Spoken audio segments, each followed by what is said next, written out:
So what's up mga kapogi? Iba na kasi ang init dito sa Europe. So tingnan natin yung update sa tanim ko kung ano nangyari. Napabayaan ko rin eh. So ito na yung itsura ng tanim ko ngayon. Ayan na siya. Natuyo.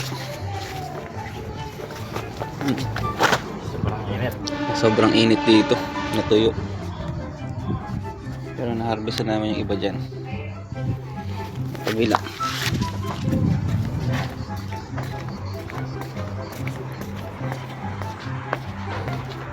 Ayan.